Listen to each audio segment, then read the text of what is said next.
Sobat Tani, sebelum menonton video ini jangan lupa like, comment, share, and subscribe. Halo sahabat petani, salam pertanian. Bertemu kembali dengan Project Green Farm, di mana kita akan membahas mengenai penjarangan tanaman kelengkeng dan juga pembosteran atau pembuahan tanaman kelengkeng. Sebelum melakukan booster tanaman kelengkeng, satu hal yang harus kita lakukan adalah penjarangan batang atau ranting pada tanaman ini.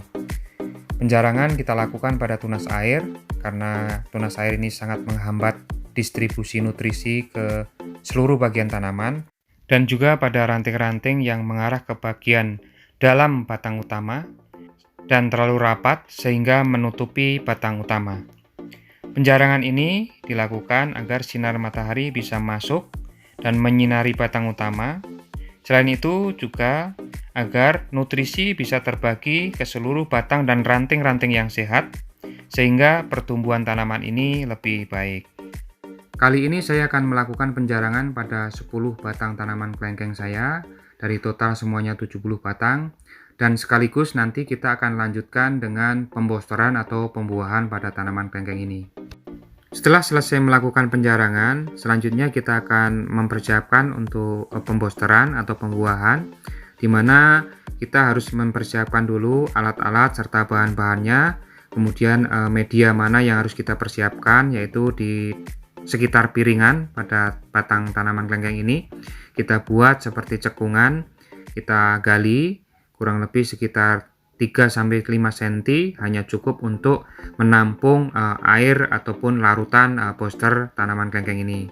Cekungan ini kita buat kurang lebih mempunyai jari-jari 25 cm dari pangkal batang, mengelilingi pangkal batang ya. Jadi diameternya kurang lebih sekitar 50 cm, atau disesuaikan dengan kecukupan untuk menampung booster dari tanaman ini. Selanjutnya booster yang sudah kita siapkan kita akan larutkan ke dalam 10 sampai dengan 15 liter air. Kita campurkan, kita aduk secara merata sampai booster tersebut benar-benar larut ke dalam air dan tidak tersisa pada saat kita siramkan kepada tanaman atau pangkal batang tanaman ini.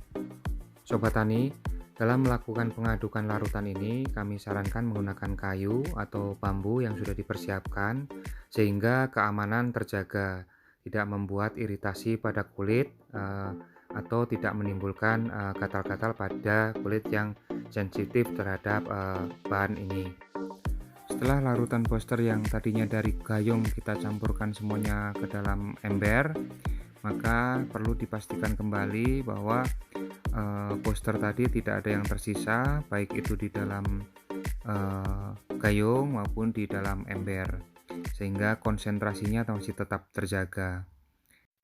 Baik Sobat Tani, mungkin itu yang bisa kami bagikan, bagaimana metode penjarangan yang kami lakukan, kemudian bagaimana mencampurkan larutan booster dan juga mengaplikasikan booster. Kita sudah sampaikan dari awal tadi. Sekarang kita akan melakukan penyiraman booster kepada tanaman ini. Pertama-tama kita akan melakukan penyiraman pada pangkal batang tanaman kelengkeng secara berulang-ulang. Ini dimaksudkan supaya booster dari tanaman itu bisa terserap, sehingga nanti penyerapan booster ini bisa maksimal. Nah, setelah itu larutan yang tadi di dalam ember kita tuangkan semua ke dalam cekungan yang sudah kita buat tanpa ada sisa, dan kalau memang dirasa perlu bisa disiramkan di luar cekungan. Mungkin bisa kita aplikasikan 4 titik ya di luar cekungan, supaya di akar-akar yang di luar pun bisa mendapatkan cairan booster ini.